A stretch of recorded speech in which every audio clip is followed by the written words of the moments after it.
what does it mean to have an internal source of fire and to become the source of your own happiness and have a driving force internally. So I've got, Go ahead. yeah, I've got some thoughts, but I'll put the ball in your court and see where we go.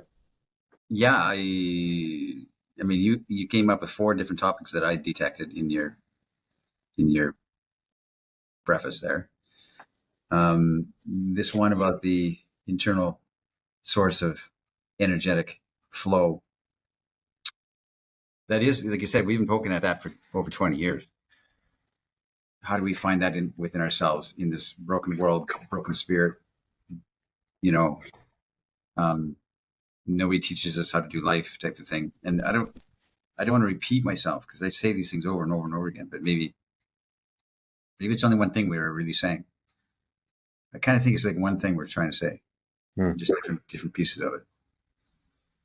So, And it's this: uh, how to find the source, how to become the source. well, how to find a way to commune with yourself, so that and I don't mean that you have all the answers and you have to pull that out of yourself. To me, and this is very esoteric, and I don't really know, but my assumption and my tendency to believe is that we have everything within ourselves to change the way we relate to circumstances and events and people, etc. Consciously chosen. I'm very much against, and I've said it before, this needing external. We do need support. We do need mentors. We do need literature. We do need things to inspire us and to lean into and to learn from. We need to learn, but we don't need to wait for the learning to move forward. We need to strike forth anyway, and it's my quarrel with the therapy culture that we have today, which is, we talk therapy is new on earth, and are we better off? I mean, mental health is kind of worse than it ever was, and everybody's got a therapist. So the idea is, like I said, to commune with yourself and to try and come to terms with, this is the life you've been given. You're here at this space, time, and earth in the universe and the cosmos. You're here. You were born at this year in history. Somebody might say, well, what's my purpose for being born? Well, I don't know. Unless you believe it is a divine hand that has a manifest destiny for you, then there is no purpose for you being born. The humanists would say that it's an accidental birth, and you just accidentally plopped out into the ground, and you struggled to make it this far, and now you're a count. And maybe they are right, but for anybody who's trying to think on a different plane of, like, what are we made of, then you have to reach to a transcendent type of description of life or prescription for life, and think about what does it mean to live a life well lived, which is what we're trying to understand, an artful life. So you ask a guy who says, listen, I'm afraid to go talk to girls.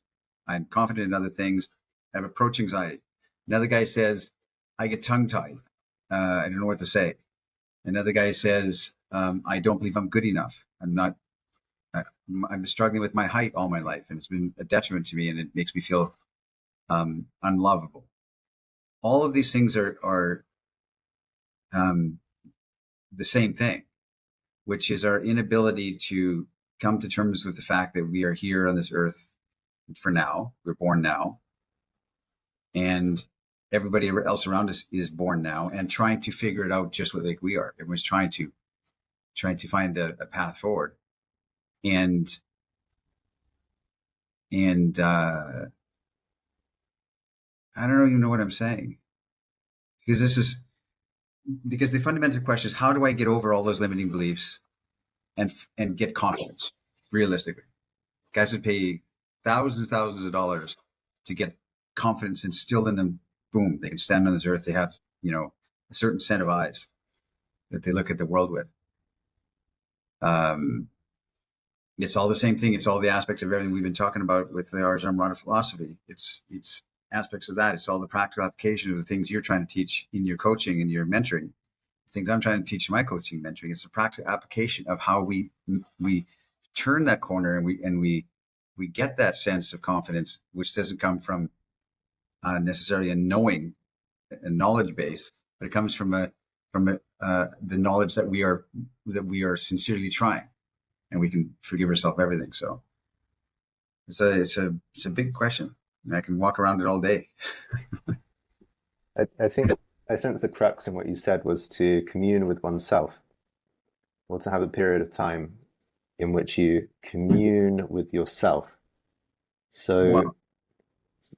Yeah, I mean that's the whole thing if there's a practical application, a practical practice that I've volunteered to men, is this idea of pausing every single day and taking stock of your life. That's it. 5 minutes a day. Instead of jumping out of bed and rushing, I got to do this. No, with the coffee and my emails, and my phone's been beep, beep, beep, beep all night. I can see what those messages are. To say, no, I'm going to calm and collectedly sit here and open my eyes calmly. And I'm going to have a reverence around my day and a reverence around my body and myself. And I'm going to sit in contemplation of another day about to be happy, about to present itself to me, which is a gratitude I can have because I have my health. I have this day. I have the potential the plan I had today is a potential. And I have gratitude around that. And yes, they didn't work out so well, but I have another day here. And just recenter yourself. It's the practical application is to some would say meditation. Okay. Some would say prayer. Okay. That's prayer and meditation are pauses that we've stripped out of this modern secular age. We don't pause. And if a man would just, or a woman would just pause and take stock every morning, what do I really want to accomplish? What do I want from my life today? Who am I today? I'm now 32 years old. What do I want? And then just tiptoe through your day, do what you're going to do, and keep your eyes open for opportunities. There's no better prescription for life because nobody, from Elon Musk down to a street beggar, knows what they're doing. They're all trying to figure it out as they go and learning as they go or not learning. So practical application, contemplate, take time every day to be still. That's it. And just look at your place in the cosmos and here I am. Okay. Now I'm going to go out and go work, or I'm going to go on this trek, or I'm going to go on this plane I'm about to go on. But just pause every day and think about who you are and what you want, But it's all the same thing. It's like creating memories. And so when we're old, we say, at least I did that. At least I tried that. And I didn't understand any of this here, but at least I looked at it. At least I poked at it for as long as I could. Like there's a cliche that you wouldn't adjust anything if you could. If you're heading forth with sincerity and a thoughtful step forward, as opposed to just reacting to life, and maybe you wasted your 30 years of your youth because you were afraid to quit the job, for instance, right? And you're still not happy, you're still not fulfilled, and you're not in shape, you're not any things you thought you would be. That's when regret kicks into your life. But if you're mindfully trying to do something, even if you're trying to make steps forward, you don't have regret. It might not work out, but you don't have regret because at least you tried. You rolled the bowling ball and it didn't hit anything, but at least you rolled it. You have to have 40 days and 40 nights. You have to be knocked off your horse by a blinding light. Be blind for a few days. The road to Damascus. Everybody needs that.